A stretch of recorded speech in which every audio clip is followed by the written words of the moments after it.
Alors, salutations d'abord à tous mes frères chevaliers. On est aujourd'hui le 15 juin, un événement bien particulier, alors que nous inaugurons un mémorial à la chapelle Notre-Dame de Lorette qui nous a été amené avec toute la mission des Jésuites et le père Chamonneau, qui a marqué l'histoire de l'ancienne Lorette et en même temps de la jeune Lorette aujourd'hui, puisque toutes ces histoires-là sont interreliées.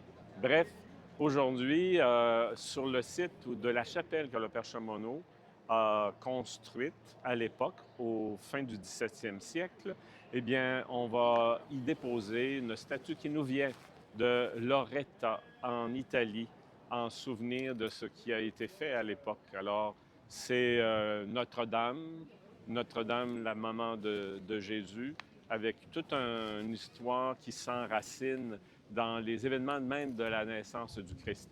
Bref, c'est un lieu à venir découvrir. Il y aura des tableaux d'interprétation. Vous trouverez tout ce qu'il faut si vous voulez venir creuser un petit peu l'histoire de Lorette en faisant allusion à l'ancienne Lorette, la jeune Lorette. Tout ça part d'ici. Vous viendrez visiter au plaisir.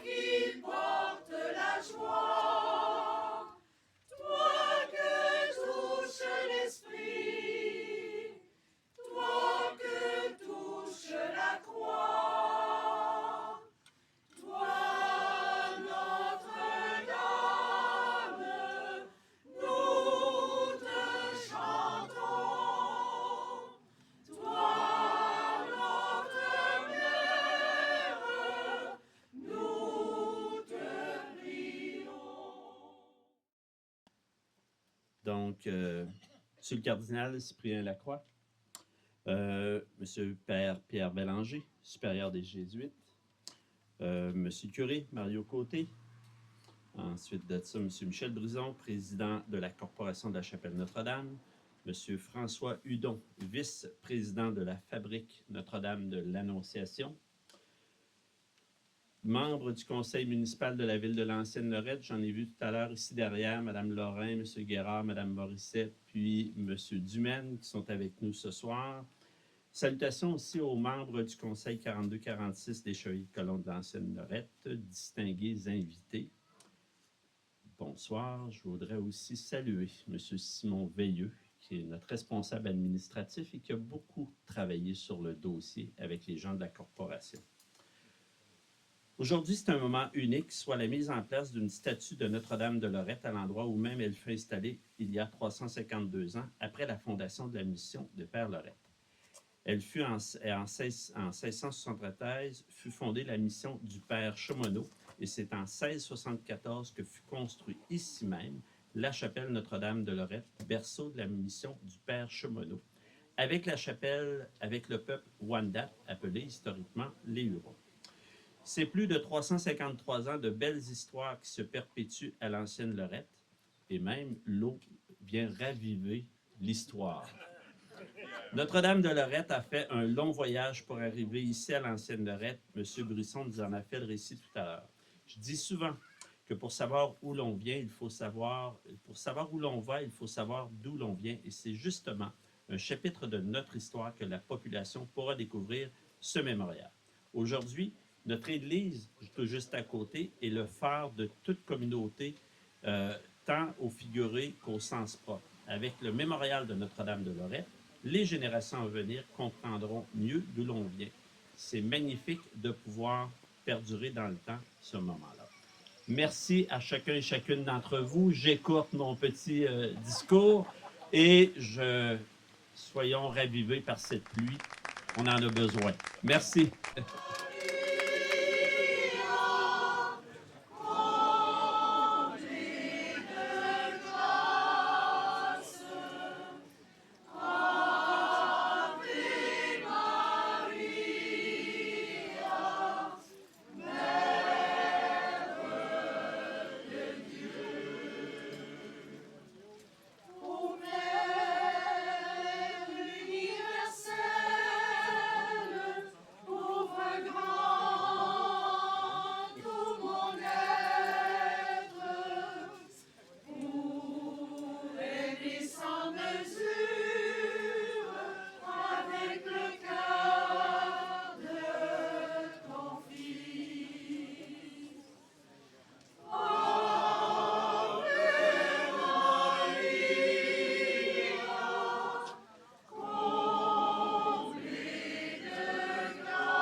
Frères et sœurs, c'est avec une grande joie que nous nous réunissons ce soir pour l'intronisation de cette statue de Notre-Dame de Lorette, bénie par le Père, le Saint-Père Léon XIV.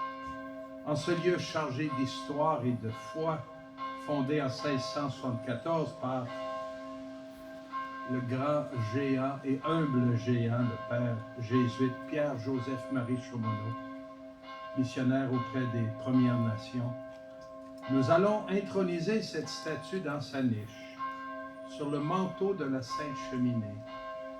Ce geste hautement symbolique fait mémoire de l'ancienne chapelle Notre-Dame de Lorette et de la présence fidèle de la Vierge qui accompagne ce lieu, ce peuple depuis ses origines. Pour raccourcir la célébration, je vais omettre l'aspersion ce soir.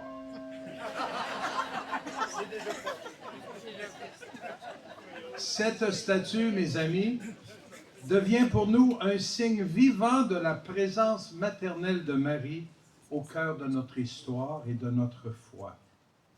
Elle nous rappelle des générations de croyants et de croyantes qui, avant nous, sont venus ici prier, espérer et confier leur vie au Seigneur.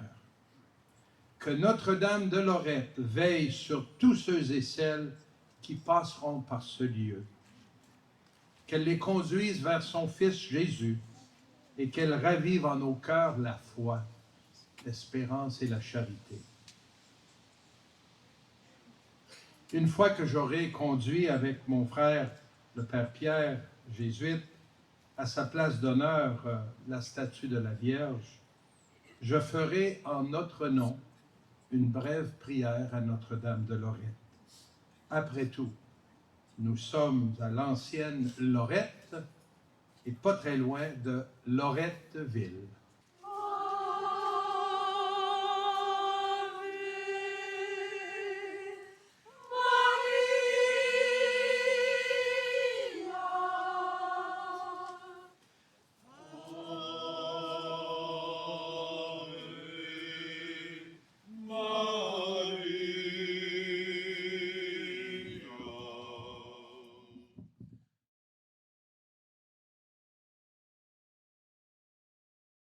Au nom du Père et du Fils et du Saint-Esprit.